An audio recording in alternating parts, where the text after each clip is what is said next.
y bueno, y se me apagó la computadora y bueno, no, tengo que ver cómo voy a dictarle todo lo que le tengo que dictar en 2 minutos, porque nos quedan pocas clases.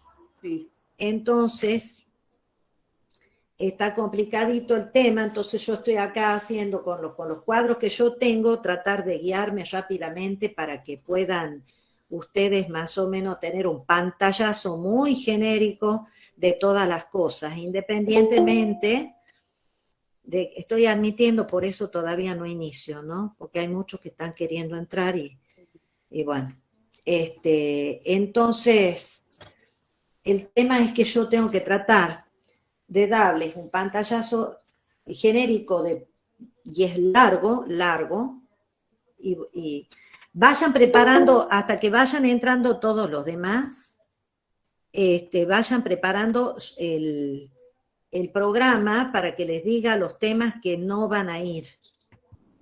Profesora, esos cuadros de los que usted seguía, ¿los Sí. podría compartir en el campus? Por más que estén a mano por ahí, a nosotros es muy Nosotros útil. hay muchas cosas que tengo a mano y que la verdad que no se entiende nada, me entiendo yo, nada más, es un desastre.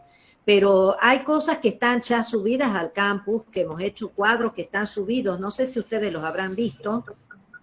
Sí, no, lo de ahora decía lo que tiene que dar, porque por ahí nos es más fácil.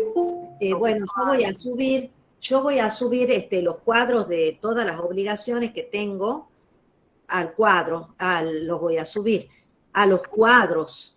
Después lo que yo escribo, lo escribo todo como, es medio desastroso como escribo yo, y no van a entender nada esto. Aparte, no sé cómo subir esto. Miren, por ejemplo, las cosas que yo hago. No sé cómo voy a subir esas cosas. Eso tengo que saber hacerlo. Buah. Escaneándolo únicamente, profe. Ya voy a ver la forma de poderles.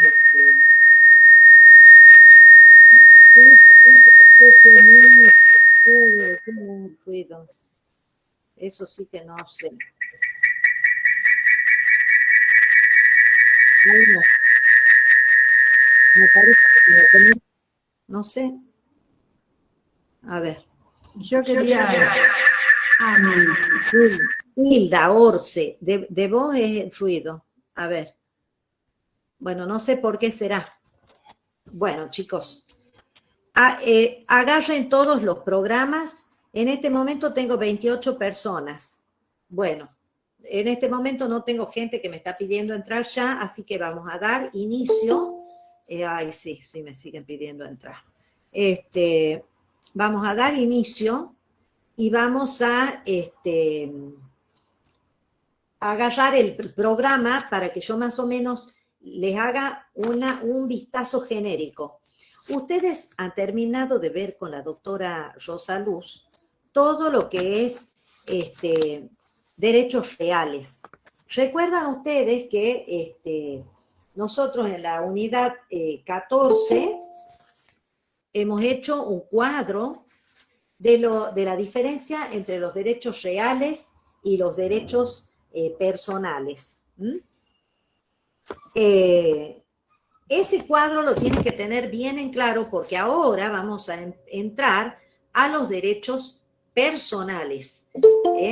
Dentro de los derechos patrimoniales, nosotros tenemos los derechos reales y los derechos personales. La doctora Rosa Luz les ha dado los derechos reales y por lo tanto les habló de la propiedad, de la posesión, de la servidumbre, etcétera. Y nosotros ahora vamos a entrar a los derechos de obligaciones o derechos de crédito. Es decir, acá nosotros nos vamos a referir a todas las relaciones jurídicas en las cuales hay dos o más personas que están conectadas entre sí. Bien, entonces, todo el derecho de obligaciones, digamos, abarca abarca dos materias que ustedes van a ver en el transcurso de su carrera. La materia que se llama propiamente obligaciones y la materia de los contratos. Van a ver una parte de lo que nosotros hoy tenemos como derecho penal. Pero como yo les había contado, los romanos tenían un sistema como distinto al que tenemos nosotros en cuanto a los procedimientos. Y como nosotros sabemos que el derecho romano es un sistema de acciones y no un sistema de derechos subjetivos, es por eso que nosotros ahora vamos a analizar esos delitos, no dentro de lo que sería el derecho penal nuestro, sino dentro del derecho civil, como lo trataban los romanos. Pero están todos con sus programas en la mano. Sí, profe. Sí, doctora. Entonces, nosotros en dos clases, así que yo en la próxima clase voy a estar el día lunes con ustedes, vamos a ver la bolilla, desde la bolilla 18 hasta la bolilla 23. O sea que vamos a ver al vuelo de un pájaro 6 bolillas. 6 bolillas. Por lo tanto, no es que yo voy a desarrollar las bolillas, sino que los voy a guiar respecto de cómo las van a estudiar y les voy a ir diciendo algunas cuestiones, puntualizando algunas cuestiones nada más. Entonces, hoy vamos a analizar genéricamente el tema de las obligaciones. ¿Por qué es importante el tema de las obligaciones? Porque es como toda la parte general del derecho, de la teoría general del derecho, que se aplica en todas las distintas ramas jurídicas, ¿no es cierto? Porque las obligaciones del derecho civil se van a trasladar, todos estos principios generales respecto de las obligaciones, se van a trasladar a las obligaciones que surjan de todos los casos. Van a ver las obligaciones en el derecho administrativo, las van a ver en laboral, las van a ver en penal, ¿entienden? ¿Por qué? Porque la teoría general de las obligaciones es la fuente de todo, de todas las responsabilidades. Entonces, nosotros vamos a analizar la teoría general. ¿Qué abarca la teoría general? Ustedes van a pasar la bolilla 18, en donde ahí vamos a ver qué es la obligación, cuál es el concepto, cuáles son los elementos de las obligaciones, y vamos a ver las fuentes y las vamos a clasificar a las obligaciones. Eso vamos a ver un poco ahora. De ahí, nosotros en el día de hoy vamos a pasar por alto las fuentes de las obligaciones, es decir, de dónde surgen las obligaciones. O sea, vamos a pasar por encima de la bolilla 19 y de la bolilla 20, que la vamos a ver el lunes, y vamos a ver los efectos de las obligaciones. Entonces ahí vamos a ver si se cumplen las obligaciones, cómo se deben cumplir, y si no se cumplen, por qué no se cumplen y qué pasa cuando no se cumplen las obligaciones. Y vamos a ver la garantía de las obligaciones, seguramente hasta ahí vamos a poder llegar ahora, y luego vamos a ver cómo se extinguen las obligaciones. Bueno, las obligaciones es un tema fundamental dentro del derecho. ¿Por qué? Porque, bueno, el derecho está referido a relaciones, interferencias intersubjetivas, relaciones entre personas, ¿no? Entonces, si lo que regula el derecho son relaciones entre esas personas pueden, disculpen, pero me distraigo un poco admitiendo a los chicos, esas relaciones van a surgir de distintas situaciones, ¿no es cierto? Bien. Entonces. ¿Y entran todos los temas, profesora, de las unidades? ¿Van a entrar todos los temas? No van a entrar todos los temas. Hay algunos temas que les voy a ir sacando, ¿me entiendes? Por ejemplo, nosotros ahora en el... a ver, agarren el programa. En la bolilla 18, de la bolilla 18 va todo.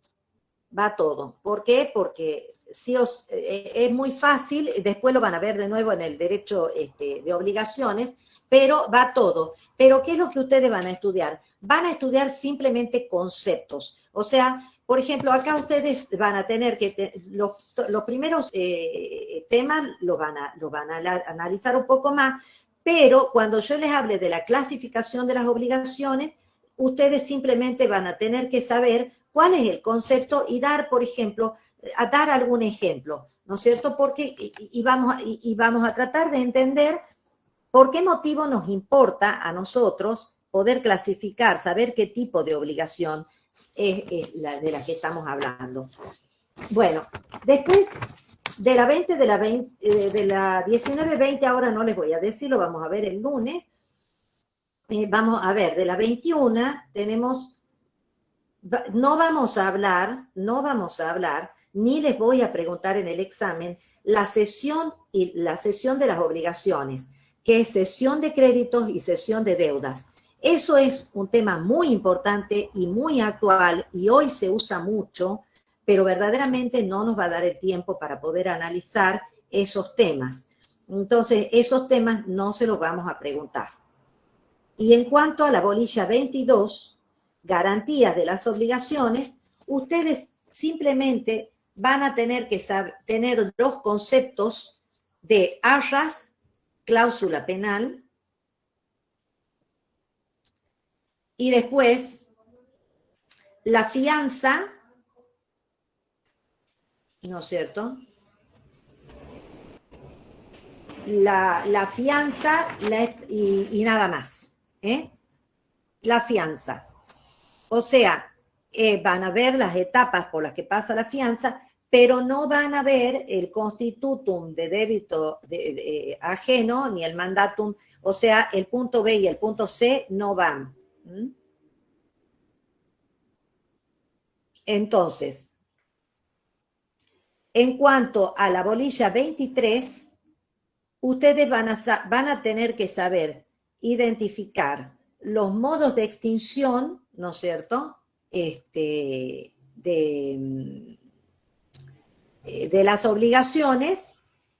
Van a tener que entender qué significa de pleno derecho o por excepción, que ahora les voy a explicar, y van a tener que tener el concepto de cada una de las formas de extinción de las obligaciones. Es decir, que ustedes no van a tener que desarrollarlos, sino van a tener solamente entender de qué se trata, poder dar el concepto. ¿Bien? Ay, Dios, esperen, porque me parece que estoy en clase, por favor no me hables. Bueno. Ay, qué problema. Bueno, entonces vamos a ver el tema de las obligaciones. En la bolilla 18 vamos a empezar a analizar. Bien. La obligación viene de los vocablos obligare. Obligare. Es decir, ¿qué significa esto? Significa atar, amarrar o sujetar. Porque hacía específicamente referencia a la situación de sumisión, de sujeción que quedaba el deudor respecto del acreedor. Estamos hablando de cualquier situación, ¿no es cierto? Es decir, de situaciones en que uno tiene que cumplir con otro. Esto puede surgir de una relación de crédito o puede surgir de un contrato. Ya vamos a ver que las fuentes de las obligaciones pueden ser contratos o pueden ser delitos. Pero bueno, ya vamos a analizar un poquito más eso. Entonces, la relación entre estas dos personas, una exige, la otra debe, ¿no es cierto? Los antiguos, los primitivos, ellos hablaban, digamos, más bien no hablaban de obligatio, hablaban de nexum, de nexum o de astringere, o sea, constreñir a la otra persona, tenerla amarrada, atada. Y después, ¿cómo se liberaban? A través de solvere o liberare. Eran las dos formas, ¿no es cierto?, de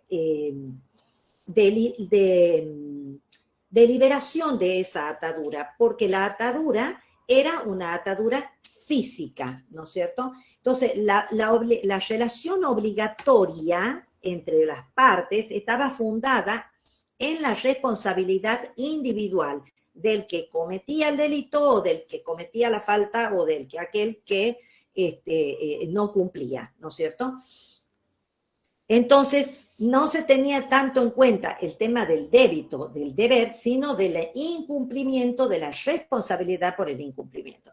Entonces, la obligación implicaba una situación de señorío de una de las partes respecto de la otra, o sea, del acreedor respecto del deudor.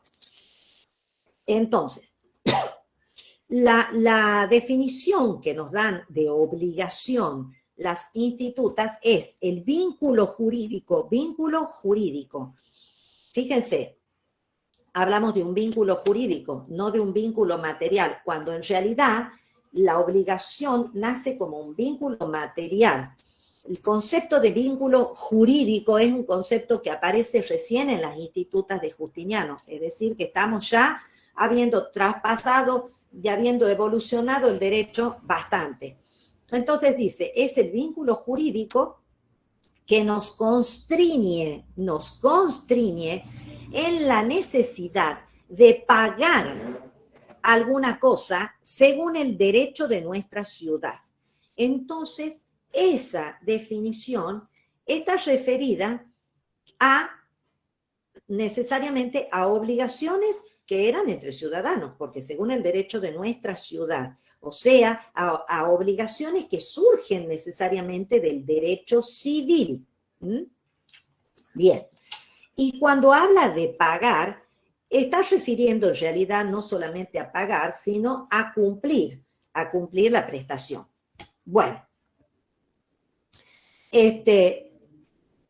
y fíjense esta otra definición de Paulo que explica un poco mejor cómo ellos visualizaban la obligación.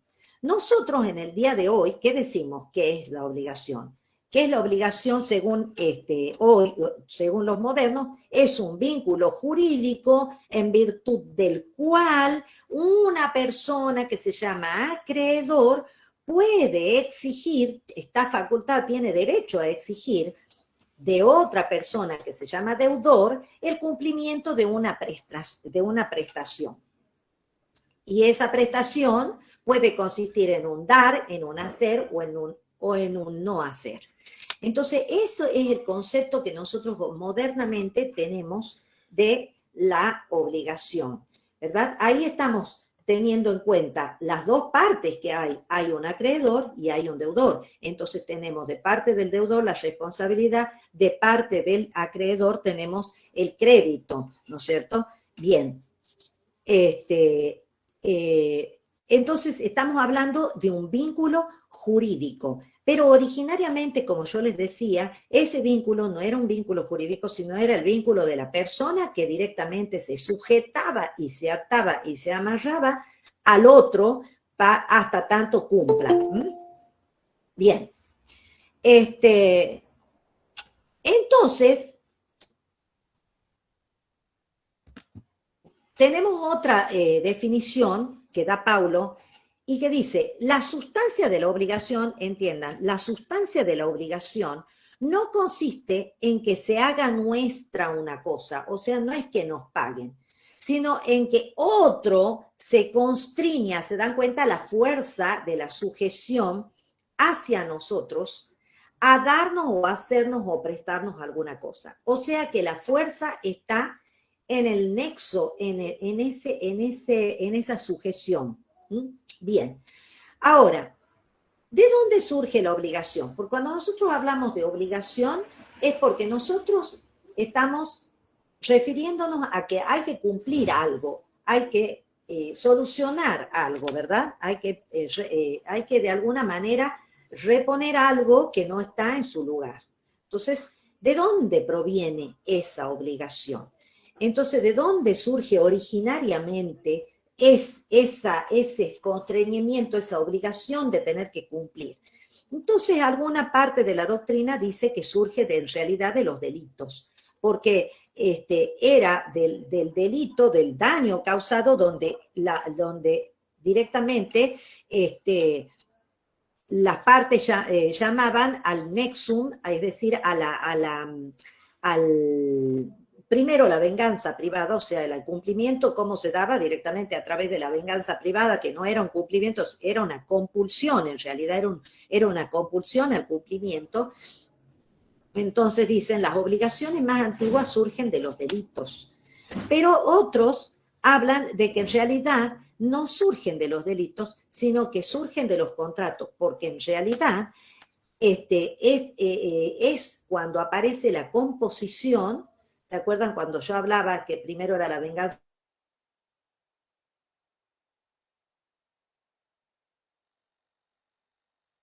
Una composición, cuando hay una composición, en realidad hay un acuerdo de las partes para evitar las sucesivas venganzas privadas. Entonces, dicen esta otra parte de la doctrina, en realidad es a partir del acuerdo donde realmente surge por primera vez la obligación. Bueno, entonces nosotros vamos a ver que las primitivas obligaciones son obligaciones en donde hay un ligamen material, en donde es la persona la que garantiza con su propio cuerpo el que va a cumplir con la prestación. Bien, ahora, este proceso que empieza con ese nexo, con esa atadura, con esa sujeción, va a tener una evolución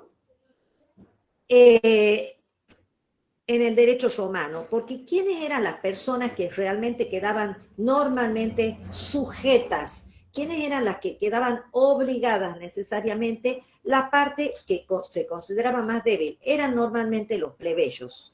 Los plebeyos que tomaban deuda y que entonces quedaban sujetos en la situación de cuasi esclavitud respecto de los patricios, que normalmente eran los que podían prestar o los que estaban en la situación económica mejor. Esto entonces dio lugar a, bueno, ustedes saben que hubo todo un proceso, ¿no es cierto?, en esta lucha jurídica, digamos, porque no fue una lucha, no fue un enfrentamiento bélico entre patricios y plebeyos, sino que fue una lucha social, jurídica, cultural, en la cual los plebeyos logran que se dicte una lex que se llama Poetelia Papiria, en el año 264 aproximadamente antes de Cristo, en donde se establece que no podía seguir existiendo lo que se llamaba la prisión por deuda, porque la primera forma, ¿no es cierto?, que tienen de sujetarse es a través del nexum. Y vamos a ver nosotros que los contratos, todos después vamos a ver, se celebran con una serie de ritos que tienen que ser celebrados estrictamente, y es el rito lo que en realidad produce y genera la obligación. Entonces, no va a importar que la persona haya pagado o no haya pagado, para poder desvincularse tiene que hacer el rito contrario. Mientras tanto, esa persona está en una situación de sujeción física, en una situación de cuasi esclavitud. Entonces, la Lex Poetelia Papiria es la que establece que no va a haber más prisión por deudas, le llamaríamos nosotros. Entonces, no va a haber más esto, sino que solamente se va a poder ejecutar sobre los bienes, no sobre la persona del deudor. O sea, este es el primer principio del conocido adagio ese de que no existe prisión por deudas. La Lex Poetelia Papiria establece esta forma de cumplimiento de las obligaciones, de tal manera que se garantiza ya no con la persona, sino con el propio patrimonio. Bien, ahora nosotros ya tenemos, ya tenemos de alguna manera una idea de lo que es la obligación. Ahora, según el programa, yo te tengo que tratar de seguir, tenemos que ver cuáles son los elementos y cuáles son las fuentes de las obligaciones.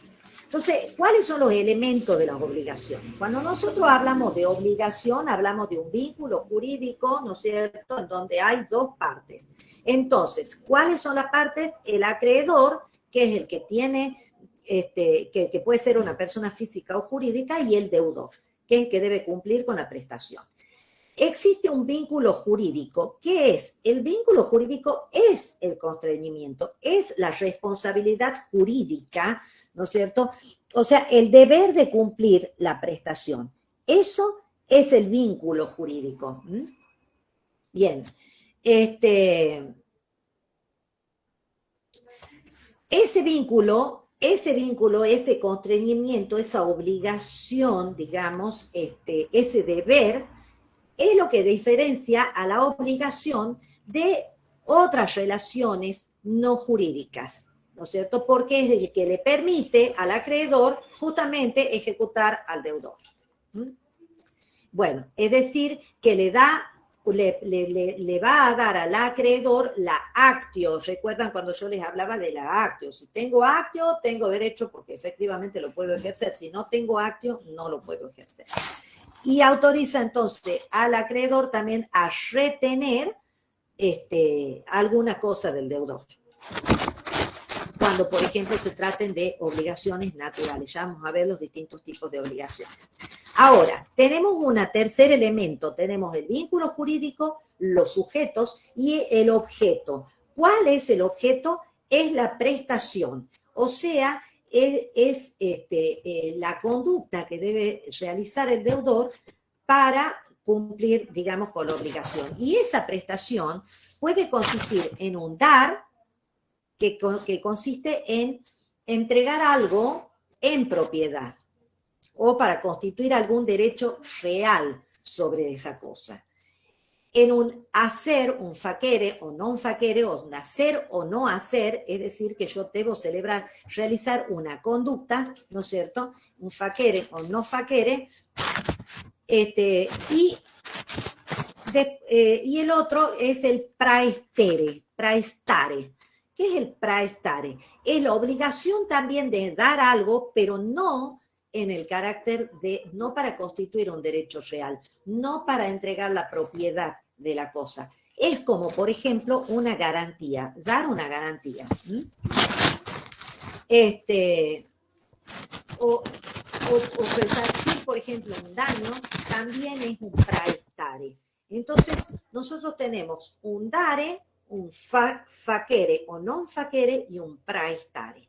Son distintas conductas que deberá cumplir el deudor para satisfacer el interés del acreedor.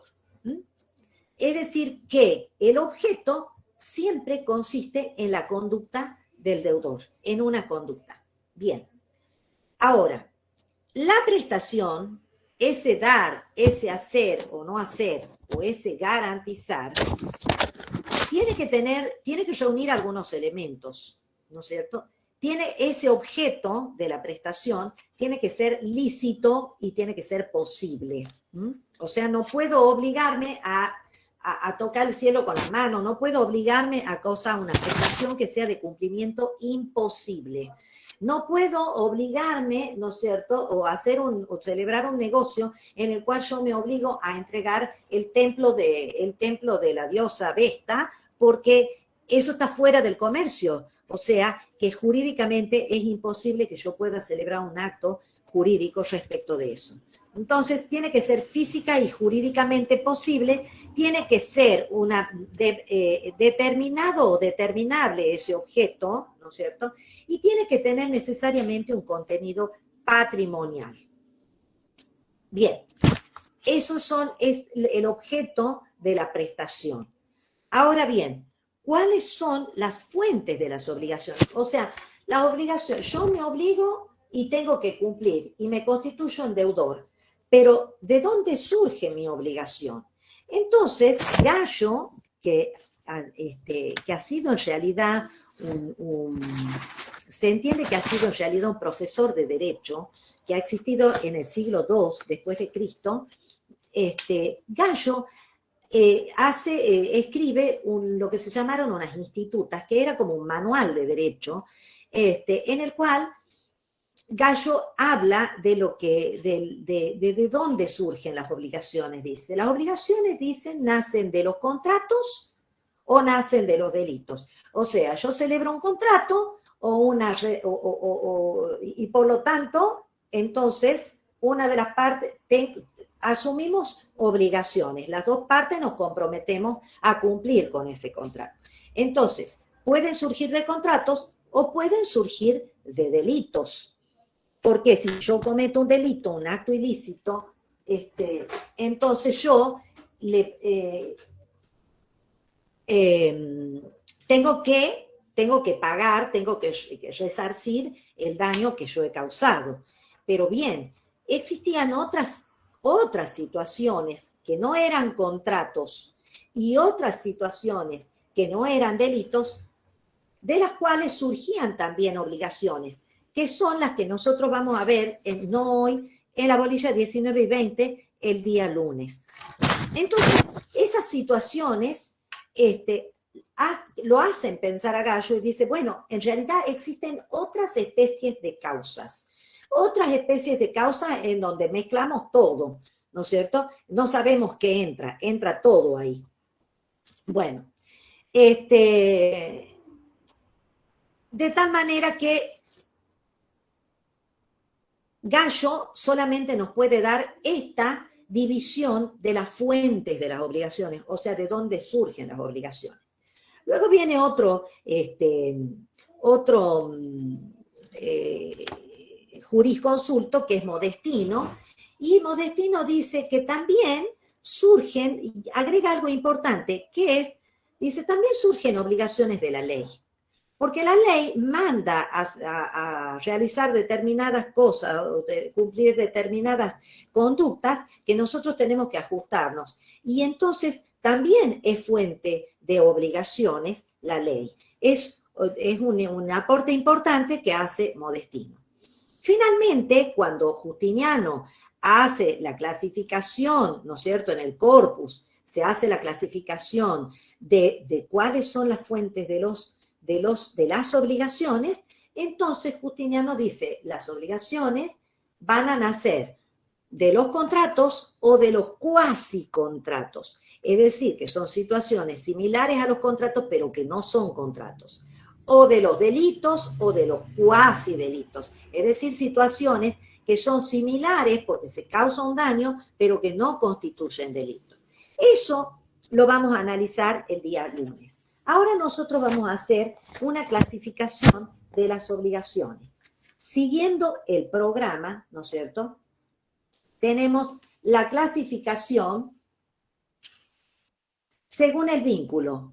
Hay obligaciones que son civiles y obligaciones que son naturales. ¿Esto qué significa? Que el vínculo jurídico, ¿no es cierto?, o sea, lo que hace que nazca, ¿no?, este débito, esta obligación, este nexo, ¿no es cierto?, que es de carácter jurídico, proviene del derecho civil o proviene o directamente, ¿no es cierto?, proviene del derecho de gentes o del derecho pretoriano, y entonces nosotros tenemos que no tiene una actio. ¿Recuerdan lo que yo les explicaba en la clase? Entonces, si no tiene una actio, o sea que yo no lo puedo hacer valer, entonces estamos en presencia de obligaciones que son naturales, no son civiles, porque no tienen una actio, no tienen una forma de exigirse civilmente. Eso mismo ocurre hoy en día. Nosotros sabemos que hay obligaciones que son civiles porque yo las puedo exigir, pero pueden existir obligaciones que son naturales, que yo ya judicialmente no las puedo exigir, pero no significa que no generen ningún tipo de obligación. Sí generan efectos, pero yo no la puedo hacer cumplir judicialmente. Por ejemplo, hagamos de cuenta que yo tomo una deuda, ¿no es cierto?, de impuestos. Hagamos de cuenta impuestos. Entonces yo estoy obligada al pago de impuestos durante 5 años. Entonces, a mí puede el Estado ejecutarme los impuestos válidamente durante esos 5 años. Pero si pretende ejecutarme 10 años para atrás, ya no puede porque ha habido una prescripción. Entonces, al haber una prescripción, significa que ya no tiene actio el Estado, ¿entiendes? No puede accionar contra mí. Entonces, ¿la deuda está? Sí. Es una deuda natural, porque la deuda existe y si yo la pago es válida y no la puedo repetir. No puedo decir, ay, me equivoqué, quiero que me devuelvan. No. Usted pagó y nosotros no tenemos ninguna obligación de devolverle, porque aunque usted lo haya pagado. ¿Por qué? Porque usted realmente lo debía. Entonces es una obligación natural. No la puedo exigir, ¿no es cierto?, judicialmente. Bien. Con respecto al tema de las obligaciones naturales, sí es importante, a ver dónde tengo yo algo de esto de las obligaciones naturales, ¿no es cierto? Las obligaciones naturales, porque nosotros a veces sí les preguntamos en los exámenes esto, por eso les digo. Las obligaciones civiles yo las puedo exigir su cumplimiento y lo puedo llevar a un juicio. Pero la obligación natural yo no te puedo llevar a un juicio porque ya no dispongo de actio. Pero sí produce algunos efectos la obligación natural. Por ejemplo, un crédito natural sí puedo oponerlo en compensación a una deuda civil, ¿no es cierto? Es decir, hagamos de cuenta que, yo tengo una deuda prescripta, ¿no es cierto?, que no lo hagamos con el Estado porque es medio inverosímil, pero sí puede perfectamente ser con respecto a otra persona.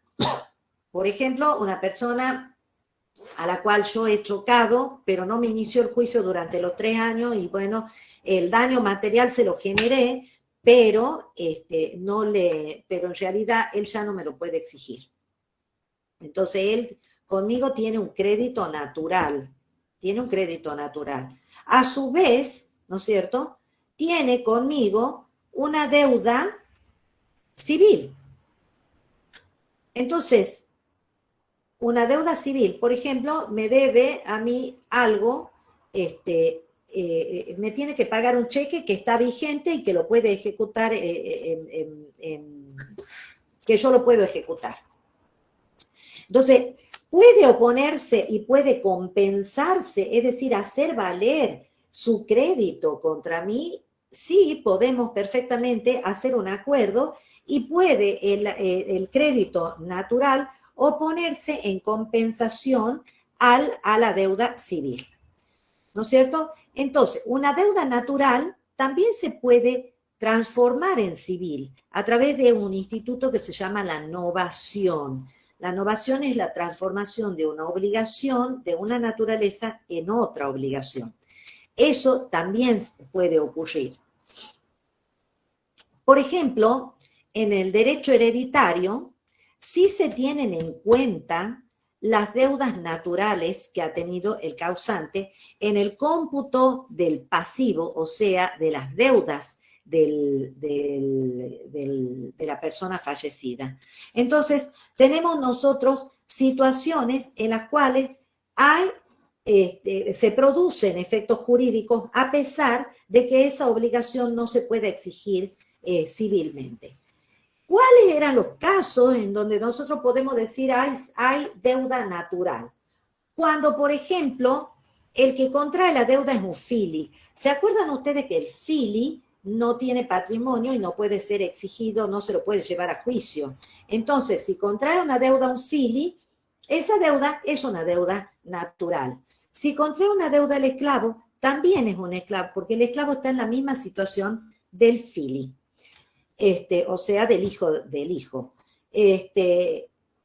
Por ejemplo, la deuda contraída por el pupilo, sin tener la autoritas de su tutor, es una deuda natural también, porque no la puedo exigir porque estoy yo celebrando un negocio con una persona que no tiene capacidad para celebrar el negocio, pero es una deuda natural, porque puede perfectamente el pupilo querer cumplir con esa obligación que él ha asumido y obviamente la obligación natural puede cumplirse sin necesidad que se transforma en civil.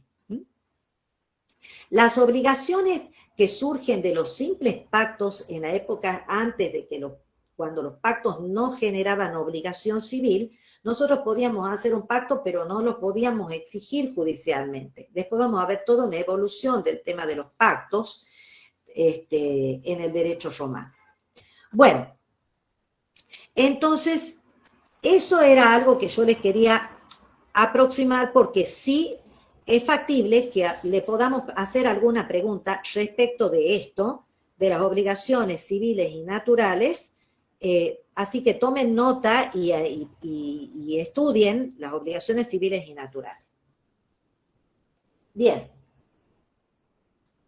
Bueno, obligaciones civiles y honorarias está referido justamente a de cuál derecho surge. Las de derecho honorario son las obligaciones que son las que van a ser reconocidas por los pretores, a las cuales los pretores le van a dar una acción honoraria. Yo les contaba que los pretores habían hecho todo un proceso de transformación en el derecho y entonces había negocios jurídicos que venían munidos de su propia acción. Por ejemplo, si yo les digo, la transmisión de la propiedad me da un derecho a la acción reivindicatoria, es una acción de carácter civil, tengo un derecho real sobre la cosa y puedo hacerlo valer. Ahora, si yo realizo un contrato de compra-venta formal, ¿no es cierto? Yo tengo una acción que me da el derecho civil que se llama actio empti para el vendedor, para exigir el pago del precio, y actio venditi para el que vende la cosa y actio empti para el que la compra.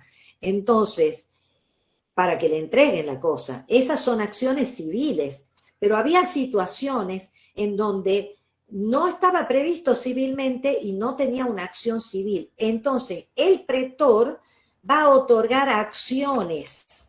El pretor otorga acciones.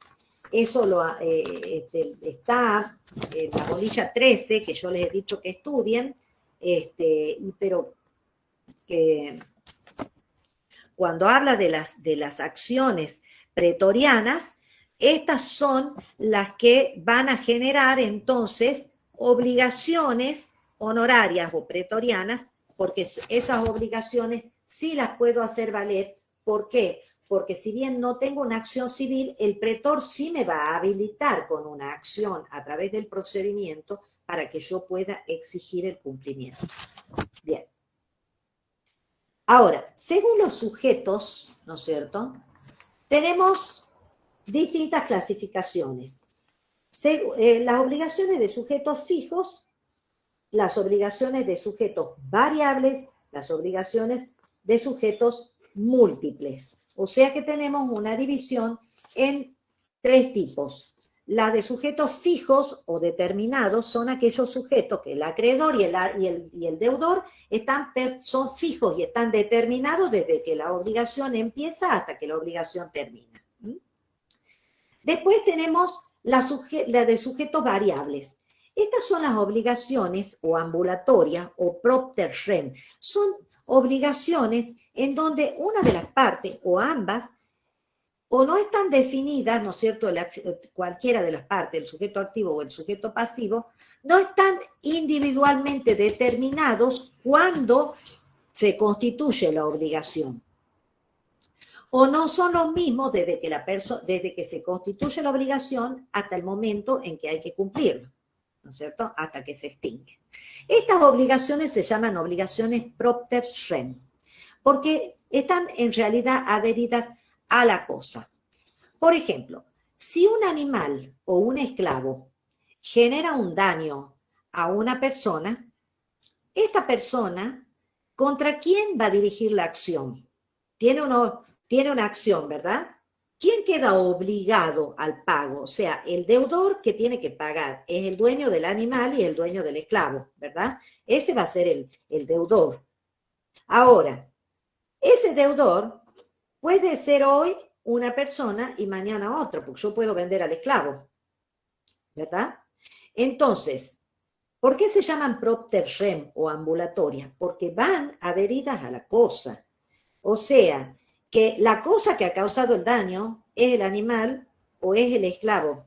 Si yo lo he vendido, el que va a tener que responder es el que sea dueño del esclavo. No importa que el esclavo ha cometido el delito cuando era propiedad de otra persona. Es exactamente lo mismo. Eso nosotros lo hemos tomado, ¿no es cierto? Cuando, por ejemplo, hagamos de cuenta, tenemos las obligaciones de pago de impuestos nosotros. Entonces son obligaciones propter rem. ¿Por qué? Porque el acreedor siempre es el Estado, pero el deudor puedo ser yo hoy, ¿no es cierto? Pero mañana puede ser el que ha comprado mi casa. Si yo hoy no pagué los impuestos y estuve viviendo durante todo el año 2020 en esta casa y después yo la vendo a la casa sin haber pagado los impuestos, entonces el que me compra a mí va a tener que pagarle al Estado. El Estado no va a venir a exigirme a mí el pago de impuestos, porque la obligación es del inmueble. ¿Se dan cuenta? Entonces le va a exigir al que esté de titular del inmueble en ese momento. Por eso se llaman obligaciones propter rem. Por ejemplo, la obligación del heredero de realizar una determinada prestación a un tercero, ¿no es cierto? Esa obligación del heredero va a estar definida, ¿no es cierto?, en el momento que haya muerto el causante y el heredero, ¿no es cierto?, tenga que hacer el pago al tercero. Ese tercero va a estar determinado en el momento de pagar la obligación, no antes. Puede estar indeterminado perfectamente. Entonces, estas son las obligaciones ambulatorias o de sujetos variables. Bueno, la otra cosa, por ejemplo, actualmente nosotros tenemos las ofertas, las ofertas de recompensa. Las ofertas de recompensa, ¿qué son? Se me perdió el perrito, entonces yo ofrezco a pagar al que lo encuentre al perrito.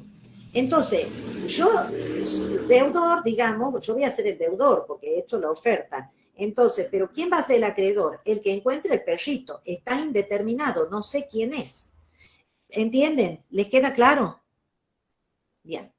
Ahora, ahí nosotros tenemos sujetos fijos o determinados y sujetos variables o indeterminados. Ahora vamos a otra clasificación de los sujetos. Los sujetos pueden ser múltiples. Es decir, que nosotros podemos tener un acreedor y varios deudores, o al revés. Entonces, ¿cómo se responde en estos casos? Depende. Puede haber obligaciones parciarias o mancomunadas, le llamamos nosotros, obligaciones cumulativas y obligaciones solidarias. Todo esto que yo estoy hablando hoy es derecho vigente. Es derecho vigente. Lo van a volver a estudiar en las obligaciones. ¿Cuáles son las parciarias? Aquellas en las cuales, ¿no es cierto?, son varios los deudores y cada uno responde por su parte. O sea, a pro rata. Cada uno solamente por la porción por la cual se ha obligado. O sea, que son obligaciones autónomas. Es como que existieran muchas obligaciones. Pero en realidad es una con varios. Después tenemos las cumulativas. Una sola parte puede, ¿no es cierto?, un solo acreedor, varios acreedores con un solo deudor o varios deudores con un acreedor, ¿no es cierto?, en donde se acumulan las obligaciones. Es decir, en este caso, el uno podrá exigir de los varios deudores la totalidad de la prestación, ¿no es cierto?, varias veces. O sea que yo, si vendo una casa a A, a B y a C, tengo la obligación de cumplir, porque se acumula, de cumplir el pago de la casa a uno, al otro y al otro. Obviamente no puedo dividir la casa en tres, pero sí tendré que pagar. La obligación es cumulativa porque yo he asumido la misma obligación con tres personas distintas y por lo tanto la tengo que cumplir. Obviamente, ¿cómo la voy a cumplir en ese caso? Obviamente voy a tener que pagar, compensar, ¿no es cierto? Pero la obligación es cumulativa porque la debo por entero a las tres personas, ¿no es cierto? Es lo que sucede, por ejemplo, cuando a mí, contra mi persona, también cometen un delito tres personas, tres ladrones. Entonces yo puedo exigir la compensación, ¿no es cierto?, pecuniaria de los tres, porque cada uno de ellos me ha hecho un daño a mí. Eso es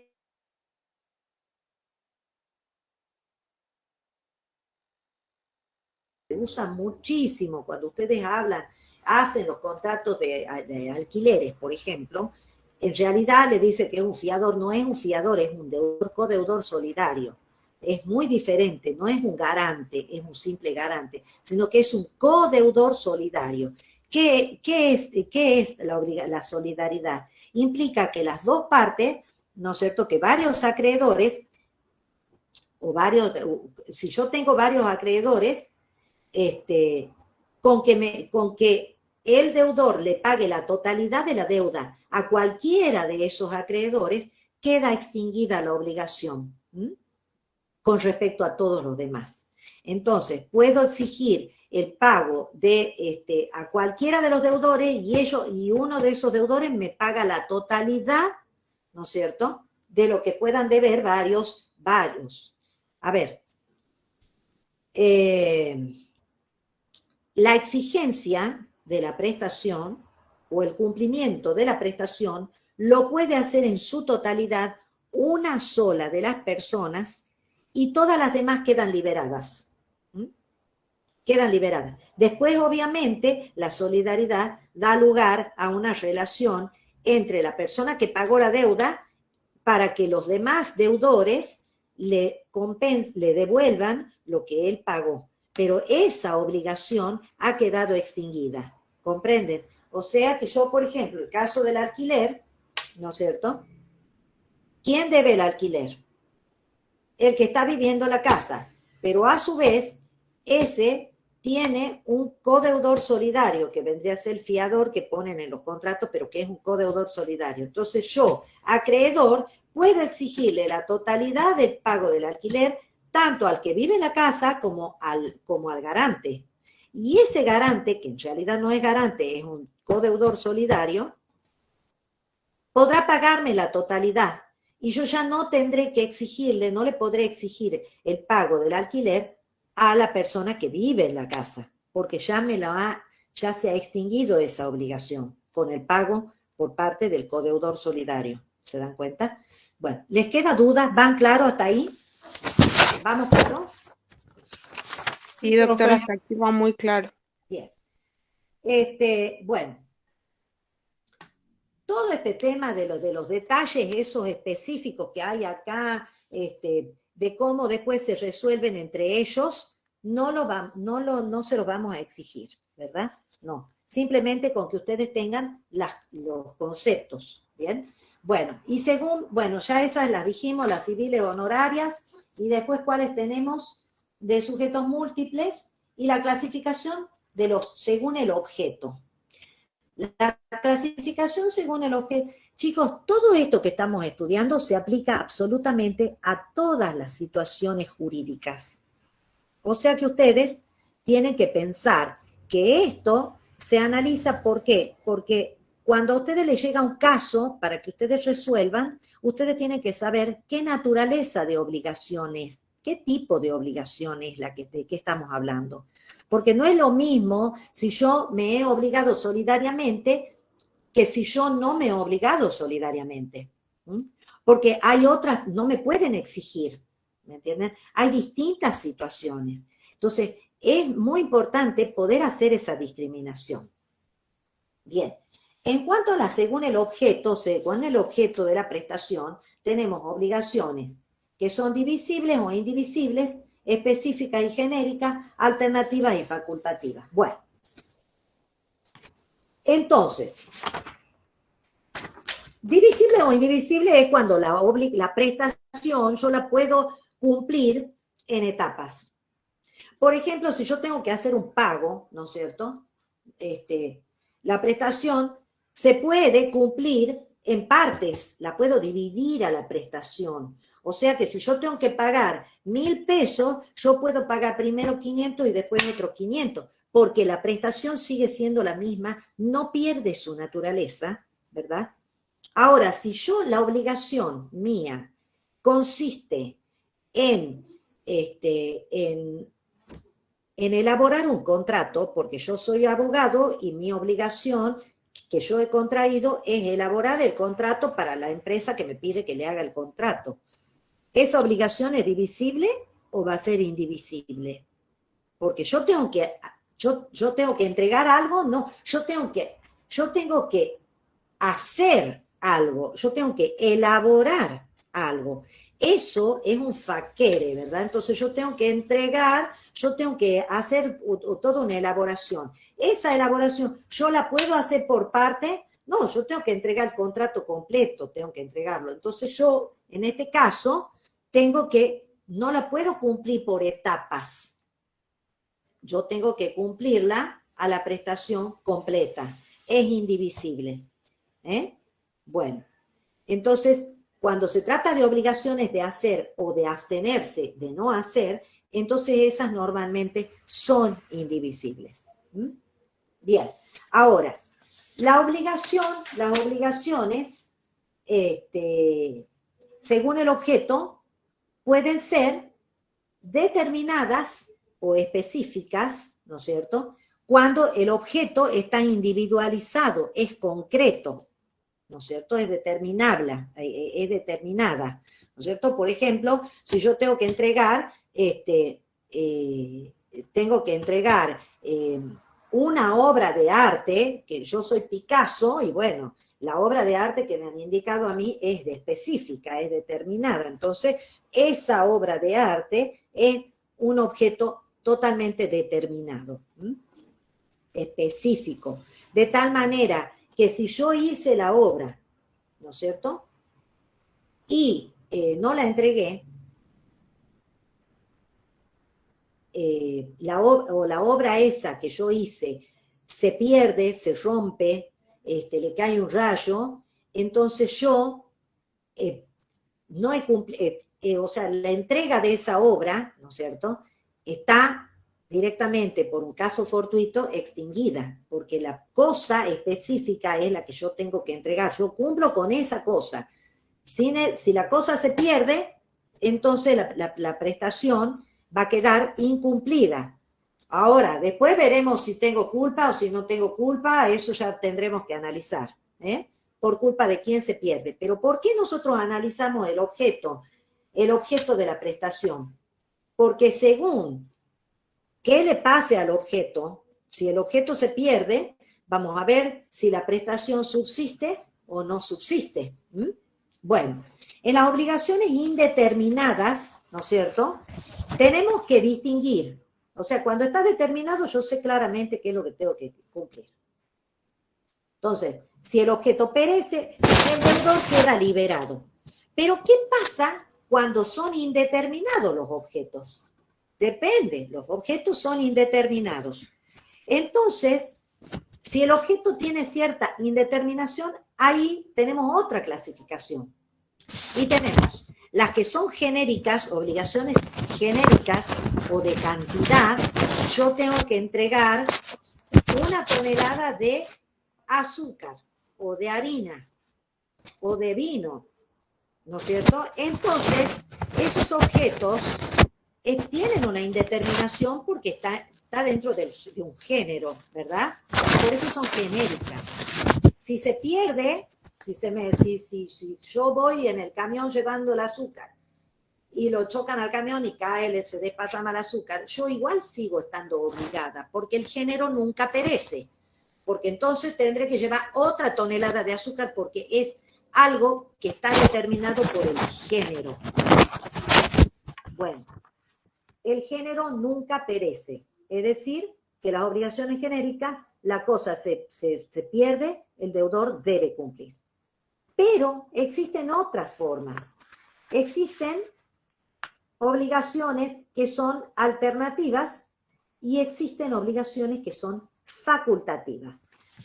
Esto también normalmente lo pedimos en los exámenes, ¿no es cierto? Podemos pedirlo. Y tienen que poder distinguir. Por ejemplo, en las facultativas se establecen dos posibilidades diferentes que están disyuntivamente indicadas. El deudor debe cumplir con una o con otra. Entonces, ¿quién es el que puede elegir esto? El que elige con qué va a pagar. O sea, entonces la prestación consiste en que yo entregue esta computadora o esta impresora. Yo entrego la computadora, cumplo. O entrego la impresora, cumplo. Ahora, ¿qué pasa si se pierde la computadora? ¿Qué pasa si se rompe la computadora y no la entrego? Es facultativo, es alternativa. O sea, que sigo quedando obligada por la entrega de la impresora. ¿Se dan cuenta? ¿Les queda claro? Sí, doctora. Porque los dos, tanto la impresora como la computadora, los dos, están siendo los objetos principales de la obligación. Cualquiera de los dos. No es lo mismo la que es alternativa con respecto a la que es facultativa. Si la obligación es facultativa, es diferente. Yo me obligo a entregar esta computadora. Es decir, que el objeto de la prestación es la entrega de esta computadora. Pero me reservo, ¿no es cierto?, la facultad de entregar eventualmente, ¿no es cierto?, la impresora. Y entonces, y la otra parte acepta. Es decir, que va a ser facultativo para mí, ¿no es cierto?, entregar la impresora en el caso de que no quiera entregar la computadora. ¿Qué pasa si la computadora se pierde? Yo estoy obligada a entregar la impresora o no. Porque acá es una obligación facultativa, no alternativa. No están en igual posición los dos objetos. Hay uno que es el específicamente que está en la obligación, que es la computadora, y el otro es una facultad que yo tengo como deudor. Pero puedo ejercerla o no. Es decir, que si la computadora se rompe porque le ha caído un rayo, yo no estoy obligada a entregar la impresora porque es una facultad. Yo puedo hacerlo, pero no estoy obligada. ¿Comprenden? Esa es la diferencia entre la alternativa y la facultativa. Ustedes entonces tienen que aprender a hacer esas disquisiciones porque en la vida jurídica pasan este tipo de cosas, ocurren estas cuestiones, ¿me entiendes? Bueno, bien, bueno, con eso ustedes queda concluida, digamos, totalmente la unidad de 18. Ya les queda todos esos temas claros. Ahora vamos a la 21 y vamos a tratar de hacer la 21 y la 22 muy rapidito, ¿no? Porque yo me he detenido en eso porque normalmente pedimos. Ahora, la 21 es muy fácil, ¿me entiendes? Porque Se refiere a los efectos de las obligaciones. Pues nosotros acá ya tenemos la clasificación, sabemos lo que son las obligaciones, sabemos cuáles son las partes, los elementos de las obligaciones, pero nosotros tenemos que saber cuáles son los efectos de las obligaciones. Muy bien, yo hice un contrato o realicé algún pacto, ¿no es cierto? O gestioné en favor de otra persona algún derecho, o simplemente fui y le robé una cosa a otra persona. Concreto, a partir de eso se generan obligaciones. Ahora, ¿cuáles son los efectos? Una vez que está la obligación, ¿cuál es el efecto de la obligación? Que la tengo que cumplir, ¿verdad? Entonces, ¿qué puede pasar? Puede pasar que la cumpla o puede pasar que no la cumpla. Entonces, a la pregunta que nosotros le hagamos, hable usted del cumplimiento de la obligación. ¿En qué consiste cumplir la obligación? En el exacto cumplimiento de la prestación respecto de la cosa, respecto del lugar donde la tengo que entregar, respecto de los sujetos a quienes le tengo que entregar, es el exacto cumplimiento de la prestación, ¿no es cierto? O sea, que yo a la cosa, ¿no es cierto? Disculpa, profe, se escucha mucho ruido, no sé, mi interferencia del micrófono prendido. La verdad es que no sé, ¿ustedes escuchan ruido? ¿No me escuchan a mí? Sí, la A escuchamos, usted sí, doctora, profe. pero hay interferencia, como dice la compañera. Debe haber algún micrófono Es abierto. como si una hoja rozara, profe. Es como si una hoja rozara ahí la compu. Como que yo hiciera un ruido. Sí, Con las como que hojas. el sonido de hojas me parece que es, profe. Puede ser cuando yo muevo las hojas que voy, puede ser esto, que yo muevo las hojas. Sí, cerca del micrófono, por lo visto. Bien, entonces lo voy a poner más lejos, porque yo te voy a tratar de ir rápido, digamos. Bien, ¿cuáles son los efectos? Es la exacta ejecución, ¿no es cierto?, de la prestación. De la prestación, el contenido de la prestación, es decir, yo no puedo exigir a una persona que se ha obligado conmigo una prestación diferente. Tampoco estoy obligada a recibir menos de lo que me corresponde, ¿verdad? Entonces, la exacta ejecución de la prestación en el tiempo, en el lugar, en la forma y con las condiciones pactadas, eso es el cumplimiento de la prestación. Es decir, que con respecto a los sujetos, tiene que ser, o sea, yo no puedo decir que he cumplido una obligación si le he pagado a B cuando me he obligado con A. Salvo que me haya tomado, salvo que A le haya dado un poder a B y todo eso esté acreditado, ¿se dan cuenta? O sea, los sujetos tienen que ser las personas indicadas. Yo no puedo decir que yo me he desligado de cumplir la obligación cuando le he pagado el alquiler al que no era el dueño de la casa con el cual yo no he hecho el contrato. ¿Se dan cuenta? Bueno, el lugar tiene que ser el lugar convenido. Y si no se ha convenido, la ley establece, ¿no es cierto?, situaciones para, según se trate de cosas muebles o según se trate de cosas inmuebles, a dónde están las cosas y a dónde se debe cumplir. ¿Por qué? Porque el cumplimiento se debe dar en el lugar que corresponda. Yo no puedo pretender que si una prestación, si mi deudor me tiene que pagar acá en San Miguel de Tucumán y la prestación se vence el 30 de mayo y yo el 30 de mayo estoy en Buenos Aires, no puedo después imputarle incumplimiento al deudor cuando el deudor ha venido a querer pagarme el 30 de mayo y yo el 30 de mayo no estuve en este domicilio y yo pretendo que me pague en Buenos Aires. ¿Entienden? Entonces, hay que cumplir en el tiempo fijado, dentro de las condiciones pactadas, en el plazo, en el lugar en donde se ha indicado.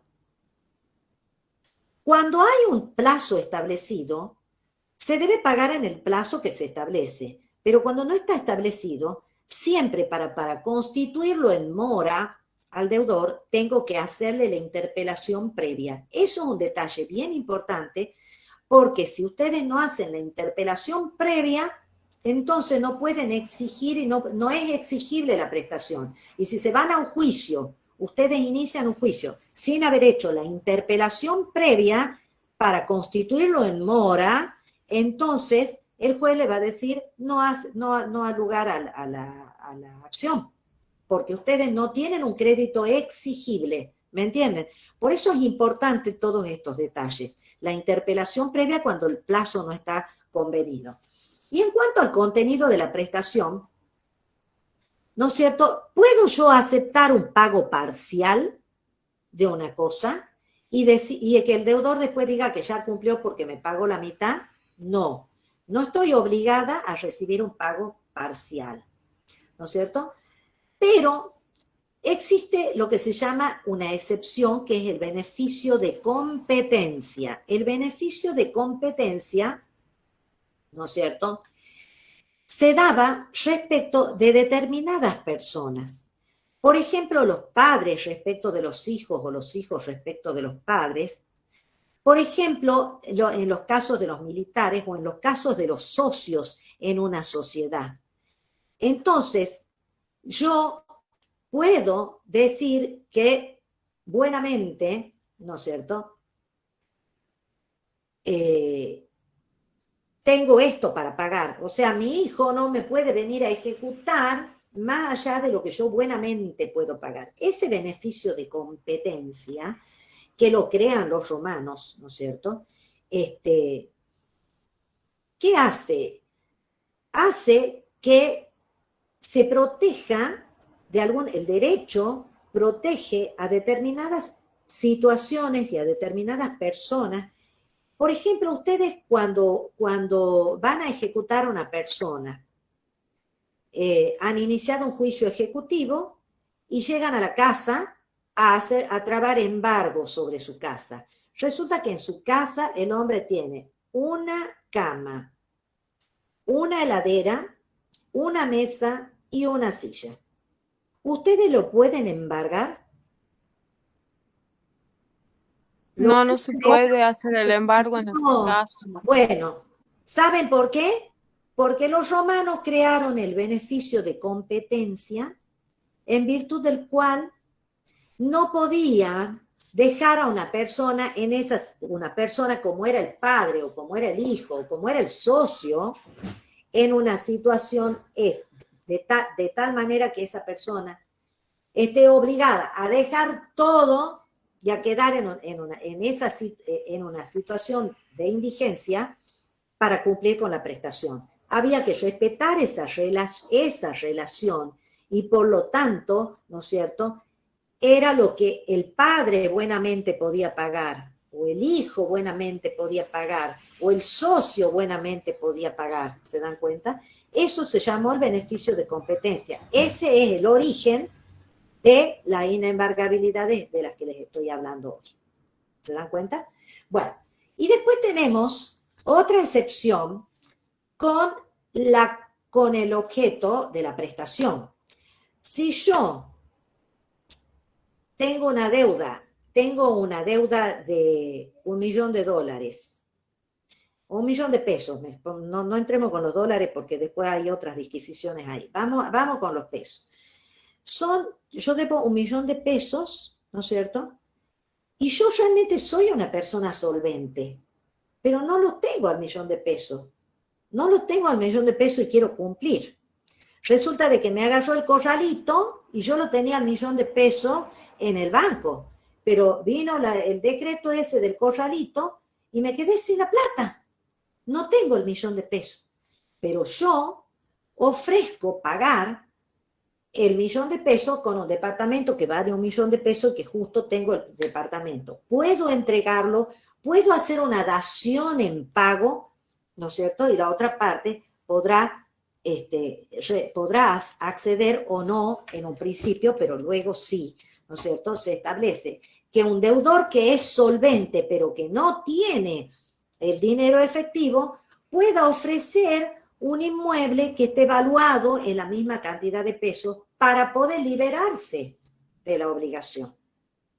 Y eso se llama dación en pago. También se usa actualmente muchísimo eso. Bien.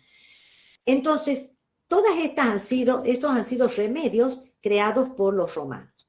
Bueno, con respecto, estamos a las 17:30. Bueno, vamos a tratar de ser rápidos con esto, con los efectos de la obligación. Ahora, después tenemos que hablar, eso es en cuanto al cumplimiento. Esos son los efectos cuando se cumple la obligación, ¿verdad?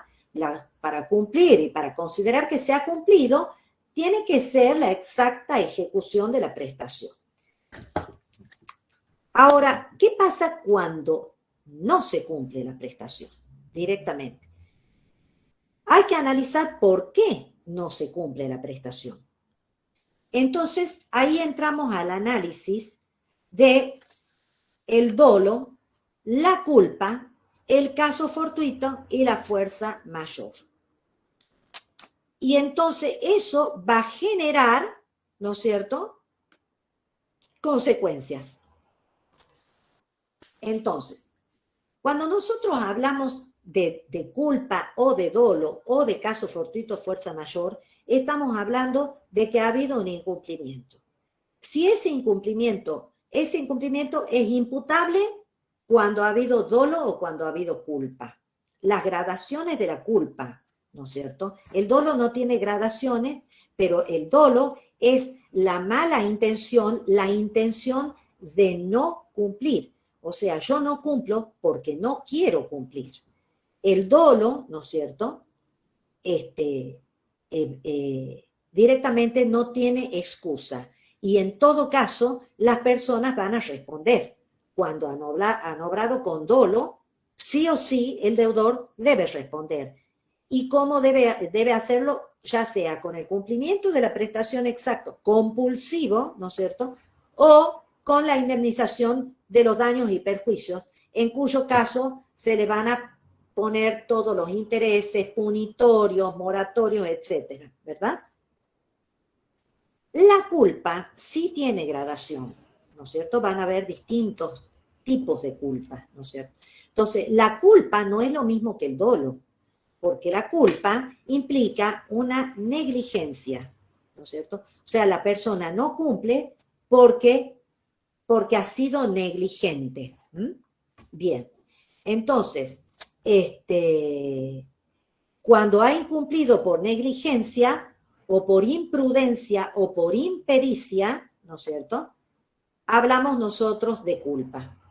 Entonces va a haber una culpa grave, una culpa leve y una culpa levísima, ¿no es cierto? La culpa grave se asemeja al dolo y por lo tanto cuando hay culpa grave, es decir, que se cometió una incursión entonces en algo que no es salvable, o sea, es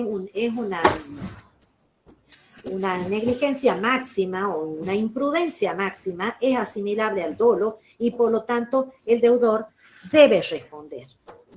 Y responde también con intereses punitorios, etcétera, ¿no es cierto? Bueno, ahora, cuando la culpa es leve, entonces ya va a responder, pero responde de diferentes maneras según cuál sea la situación. Bien,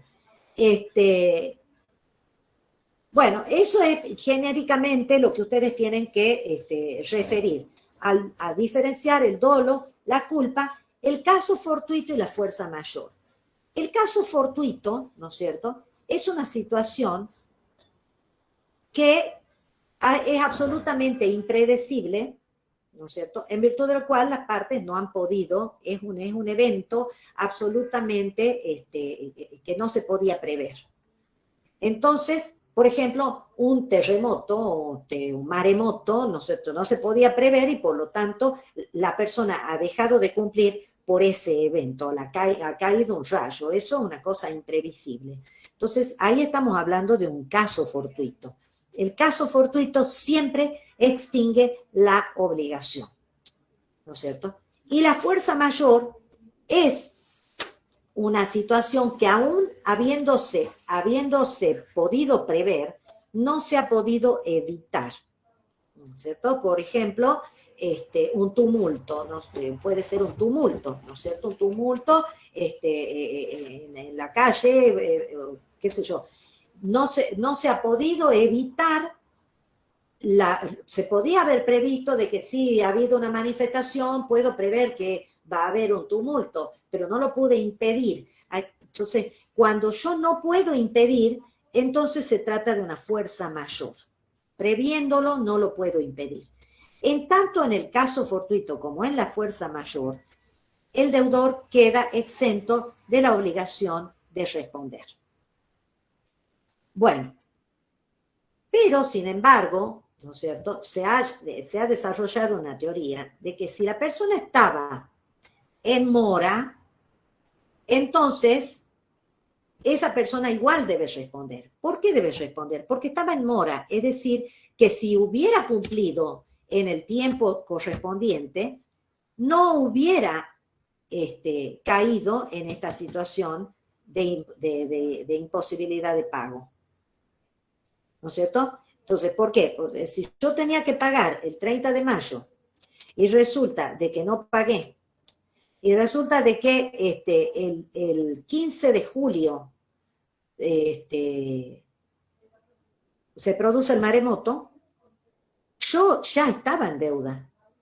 Debía haber pagado el 30 de mayo. Entonces, no es el maremoto lo que me ha impedido el pago, ¿no?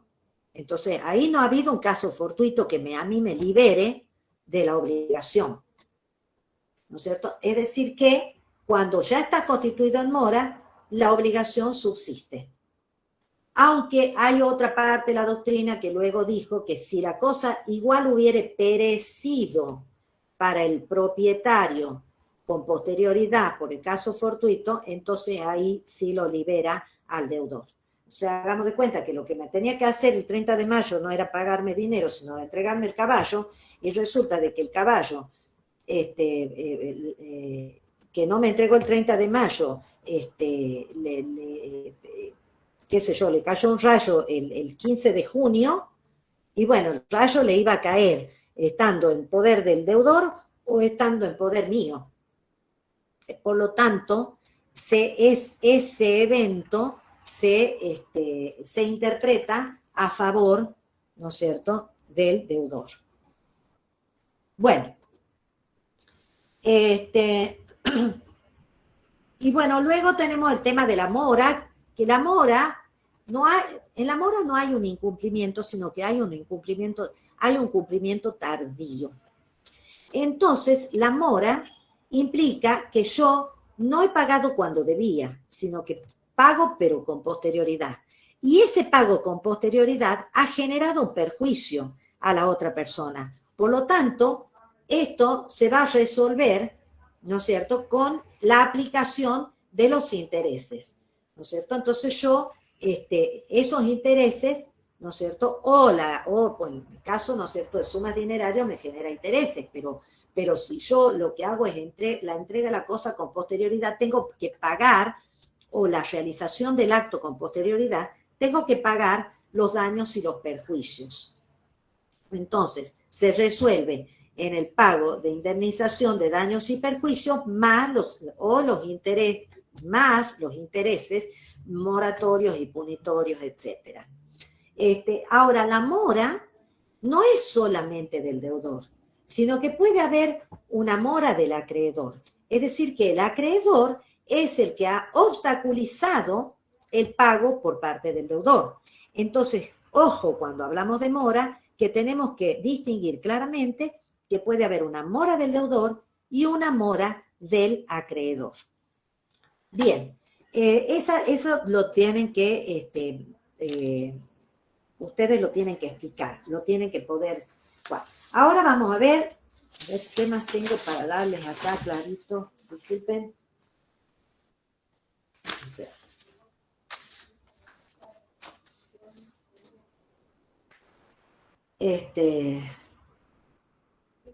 Bueno,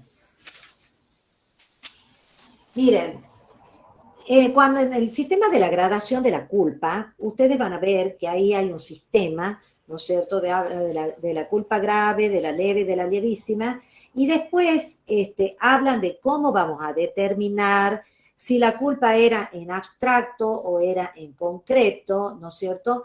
Y bueno, todo eso no le vamos a exigir, ¿no? O sea, porque hay una serie de disquisiciones que se hacen con respecto a la culpa, ¿no es cierto? Si la culpa en abstracto, ¿a qué hace referencia? A la culpa que nosotros le podemos imputar a una persona que no ha cumplido con los recaudos que cumple un buen pater familia, un buen padre de familia, ¿no es cierto? Y la culpa en concreto sería, no le puedo exigir más cuidados de los que sabemos que le da a sus propios asuntos, ¿no es cierto? Entonces, la culpa en concreto es la culpa cuando esta persona no ha cuidado mínimamente de la misma forma en que cuida sus propios asuntos. Entonces, esas cuestiones que ustedes las van a ver desarrolladas ahí en el texto, no se las vamos a pedir, ¿no? Porque implica un poco de más de desarrollo y no van a tener tiempo de hacer ese tipo de análisis. Bien. Bueno, acá, el tema de la mora, ustedes ya hablen de las 2 moras, y la sesión de las obligaciones y de los créditos no lo vamos a tomar, así que lo sacamos. Y vamos a ver rápidamente la garantía de las obligaciones. A ver.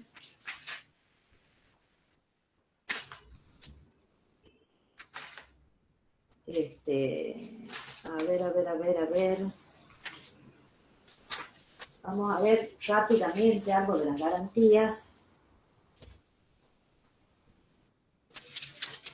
Bueno.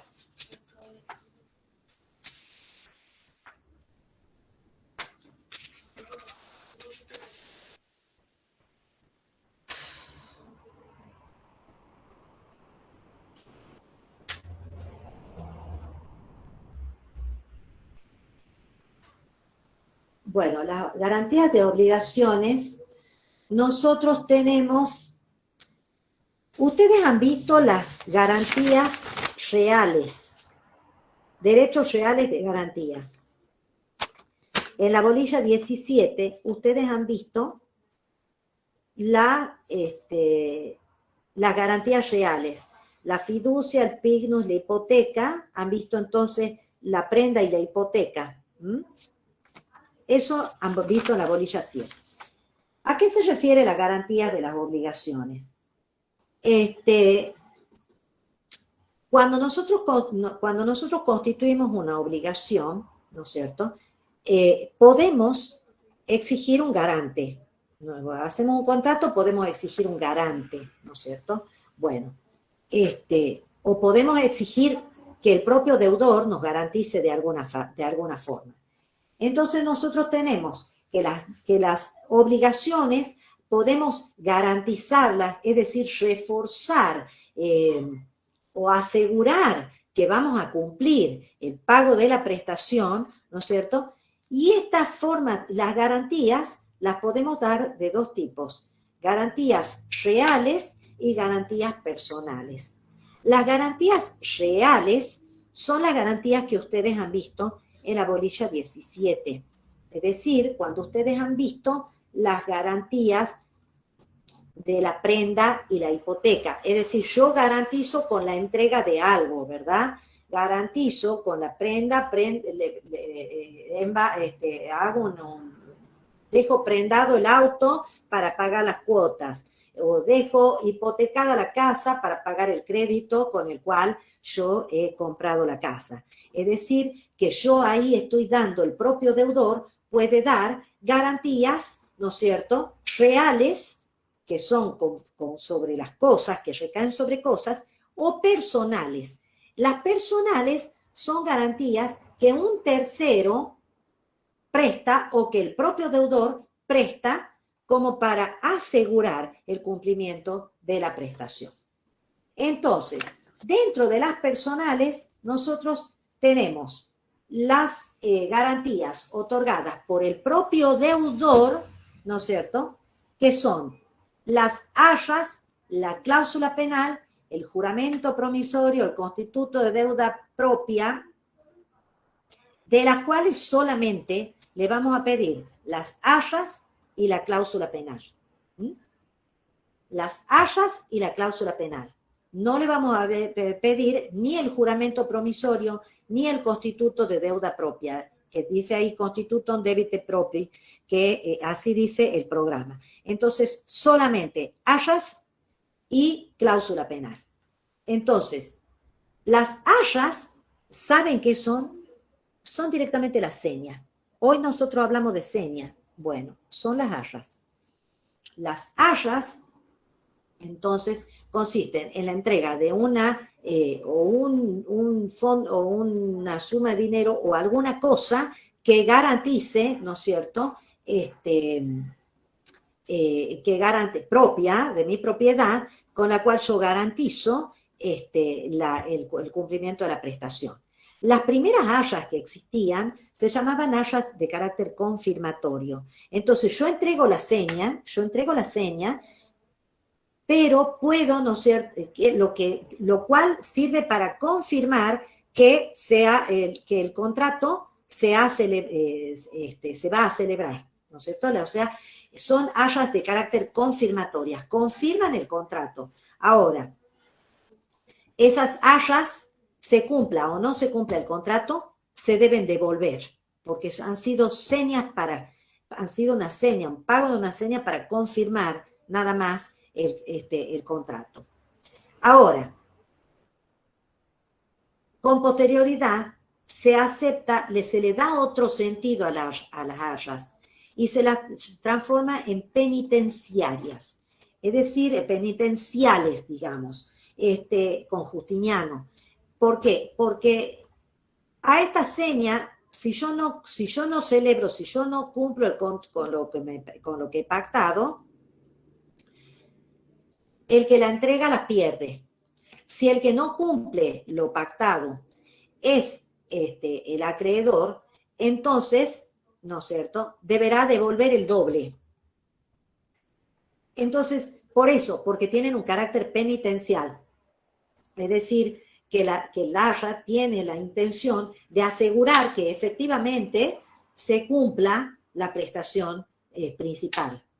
Y por eso es que Justiniano le da el carácter de penitencial. Entonces ustedes tengan el concepto de las hayas y diferencien hayas confirmatorias y hayas penitenciales.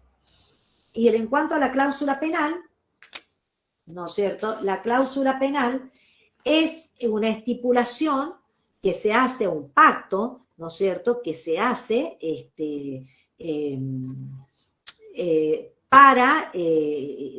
en los contratos, en la cual se establece que si no se cumple la prestación, ¿no es cierto?, en el debido tiempo, la forma, en el lugar, se va a pagar una suma determinada de dinero, ¿no es cierto? Es decir, eso es lo que nosotros tenemos las cláusulas penales, o sea, hacemos un contrato de compra-venta y entonces en el caso de incumplimiento o demora en el cumplimiento, que queremos resolver el contrato, va a haber una cláusula penal en virtud de la cual el que incumpla deberá pagar una indemnización que va a consistir en 50.000 pesos. Eso es una cláusula penal. ¿Para qué sirve esto? ¿Para qué sirve? Porque en definitiva nosotros estamos pactando por anticipado y sin necesidad de llegar a un juicio cómo nos vamos a asegurar y cómo nos vamos a indemnizar directamente en forma extrajudicial antes de cumplimiento antes de llegar a una vía judicial.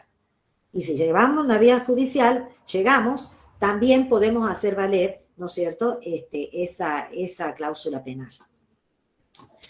Por eso se llama cláusula penal, porque es una cláusula que me penaliza con el pago de una de un determinado monto que ya está definido y que estamos, el acreedor y el deudor estamos de acuerdo, ¿no? Porque si no, si yo voy a un juicio, yo tengo que esperar y que venga el perito, que defina, porque vamos a estar peleando a ver cuánto va a ser la indemnización, etcétera. No, acá en el contrato nosotros por anticipado decimos, si no se cumple este contrato, hay que pagar tantos pesos.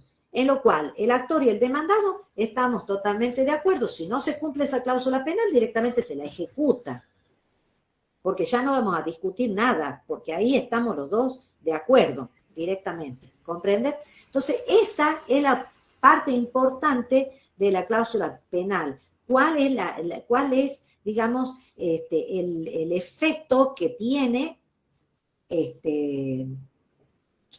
cuál es, digamos, el efecto práctico, la finalidad práctica es tratar de resolver, digamos, antes de tener que ir a pelear en un juicio cuánto va a ser la indemnización, etcétera. ¿Se dan cuenta? Ese va a ser el beneficio. Bueno, pero tanto las arras como la cláusula penal es una garantía que el propio deudor le va a dar al acreedor para asegurar el cumplimiento de la prestación. Pero también existe la posibilidad de que la garantía lo otorgue un tercero. Y ahí es cuando aparece el fiador. Es una garantía personal que el tercero está dando a mi favor. Estamos hablando ya de acá de un fiador. A eso le llamaron los romanos la intercesio. La intercesio, entonces, es la intervención de un tercero en favor del deudor. Y esa intercesio puede ser de dos tipos. Puede ser privativa, cuando asume totalmente el tercero la obligación que le corresponde al deudor y lo libera al deudor de tener que cumplir, ¿no es cierto? Para este caso, obviamente, el acreedor tiene que estar de acuerdo, porque en realidad lo que se produce ahí es una novación por cambio de la persona del deudor. Bueno, eso es una intercesio de carácter privativa, pero después está la cumulativa, es decir, que a la obligación del deudor le sumo la obligación del fiador. O sea que el tercero se obliga junto con el deudor. ¿Se dan cuenta? Bueno, ¿cómo puede ser esa cumulativa? O sea, ese tercero que me viene a afianzar a mí, ¿cómo puede ser? Como las obligaciones, ¿se acuerdan que podían ser cumulativas o que podían ser solidarias? Bueno, igual, acá, ¿no es cierto?, estamos aplicando eso. Puede ser solidaria o puede ser subsidiaria, ¿no es cierto? Entonces, ¿cuándo es solidaria? Cuando se constituye en principal pagador el fiador en la misma condición, en el mismo rango del deudor, que es lo que nosotros habíamos visto cuando yo les daba el ejemplo del contrato de locación, en el cual nosotros le llamamos garante y le llamamos fiador, pero en realidad es principal pagador igual que el deudor, porque se ha obligado solidariamente. Ahora, si no es solidario, es subsidiario, es decir, que yo acá me voy a obligar si es que el deudor no paga, o sea que va a tener el fiador, el tercero que propone el pago, ¿no es cierto?, va a poder tener lo que se llama el beneficio de excusión. ¿Qué es ese beneficio? Ese beneficio le permite, ¿no es cierto?, a ese fiador, a ese tercero, exigirle al acreedor que primero lo intime e intente cobrar la deuda del deudor. Y si no lo logra, recién vaya a ejecutarlo al fiador. Por eso acá él es subsidiario, se obliga subsidiariamente. Bueno, bien. En cuanto a la fianza de la que vamos a hablar, ¿no es cierto? Nosotros, hay toda una evolución histórica donde habla primero que se llamó primero esponcio, después se llamó fideipromicio y después se llamó fideiusio. Hay toda una evolución histórica porque al principio solamente podían hacerle esponcio los ciudadanos romanos. Entonces, esa fianza no se trasladaban a los herederos, o sea, tenía una serie de cuestiones, ¿no es cierto? Y se aplicaban solamente a obligaciones en donde se estipulaban en forma, obligaciones formales realizadas a través de estipulaciones verbales. Entonces, la esponcio se aplicaba solamente a los ciudadanos y la fideipromicio se aplicaba también a los extranjeros, ¿no es cierto? Pero luego esto se transforma en su evolución en lo que se llamó fideiusio. Fideiusio.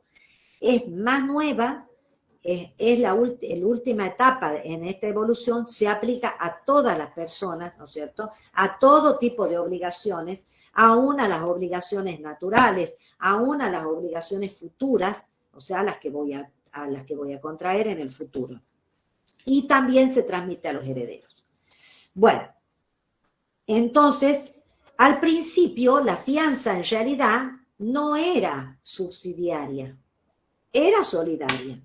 Porque esa fideiusio, ¿no es cierto?, obligaba completamente al tercero y no tenía una acción de regreso. O sea que si el tercero pagaba, y bueno, no tenía forma de exigirle al principal deudor. Bueno, esto fue después mejorándose en beneficio del tercero que venía a garantizar la obligación y fueron dictándose distintas normativas para beneficiarlo a ese tercero. Hasta que finalmente, en el periodo justinianeo, ya se establece, ¿no es cierto?, que los distintos beneficios que venían dándose anteriormente, todos los tenga el fiador. Es decir, el beneficio, ¿cuáles eran esos beneficios? El beneficio de división, en tal caso, si somos varios los que nos constituimos como garantes, somos varios los fiadores, entonces cualquiera de nosotros podrá exigir que solamente se nos exija la parte que nos corresponde. A ver si se entiende. La deuda, ¿no es cierto? El principal deudor es A, pero ha presentado dos garantes, ¿verdad? Ha presentado dos, hagan de cuenta el contrato de locación. Le piden dos garantes a ustedes, ¿verdad?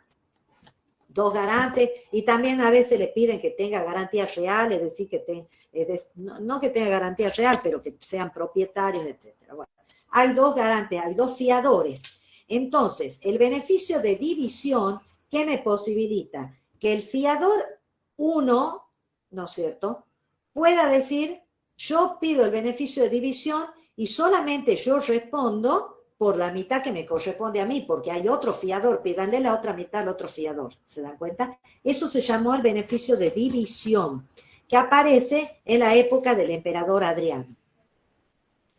Pero en la época de Justiniano se concede también el beneficio de excusión. Excusión.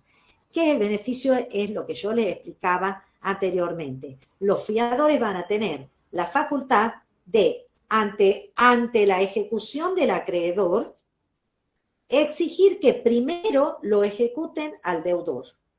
Y recién cuando el deudor no paga o paga insuficientemente, por lo que corresponda, por lo que reste, se los ejecute a los fiadores, ¿no? Entonces, solo a partir de ese momento, es decir, que estamos hablando después de toda la evolución del derecho romano, la fianza aparece como lo que verdaderamente es hoy, una obligación subsidiaria, porque antes era solidaria. ¿Bien? Bueno, con esto, después, es decir, que todo lo demás que hay en esta, porque ya son las 6 de la tarde, todo lo demás que hay en esta bolilla no lo tienen que estudiar. Es decir, en la bolilla 22 tienen que estudiar las hayas, la cláusula penal y la fianza, digamos, que es la fianza. ¿Mm? Nada más. ¿Les queda claro? ¿Tienen el programa en mano? Sí, doctora, Sí, ahí profe. estaba leyendo y entonces Tenemos todo. todo el resto Gracias. de la bolilla no va, No, todo el resto de la básicamente. bolilla no va. O sea, bolilla 22, conceptos generales, garantías personales derivadas del propio deudor, A, las hayas, B, la cláusula penal. Son las garantías que salen del propio deudor. Y después viene el punto 3, porque no tienen que estudiar el juramento promisorio ni el constituto de deuda propia, que está los puntos C y D, no van. Perfecto. El punto 3, garantías personales otorgadas por un tercero, ¿no es cierto? Ahí aparece el intercesio, que es lo que les explicaba yo, y el punto A, la fianza, nada más. El punto B, el constituto de deuda ajena y el mandato de crédito, mandatum pecuniae credendae, tampoco va. ¿Les queda claro? Profe, de la fianza va también lo que es sponsor, fideicomiso. Sí, o sea, a ver, no le vamos a tomar todos esos detalles, ustedes léanlo, porque esa es la forma en que ha ido evolucionando. ¿Mm? Pero ustedes tienen que poder analizar la fianza, ¿Mm? tal como ha quedado constituida con el beneficio de división y con el beneficio de ejecución que aparece en la época de los emperadores, ¿no? Bueno, en el día lunes les voy a dar todo lo que ha quedado. La bolilla 19, que es contrato y cuasi contrato, delito y cuasi delito, que es la bolilla 20, y la bolilla 23, que es la extinción, o sea, cómo se extinguen las obligaciones, ¿no? Ahí vamos a ver que las obligaciones no solamente se extinguen porque se han cumplido, o sea, con el pago. El pago es una forma, pero después hay otras formas en que se pueden extinguir las obligaciones. Entonces, eso vamos a ver también resumidamente así, con nuestros cuadros así medio a las apuradas un poco, porque no alcanzan los tiempos. El día lunes los espero entonces ya en la facultad. Y vayan leyendo porque después se les hace largo y se les hace pesado. ¿Mm? Bien, profe, gracias. Bueno, que les vaya bien, chicos. Profe, perdón que la moleste. Sí. Algunos alumnos Chao, están doctora. viendo el día Gracias. 5 civil Sí. y el día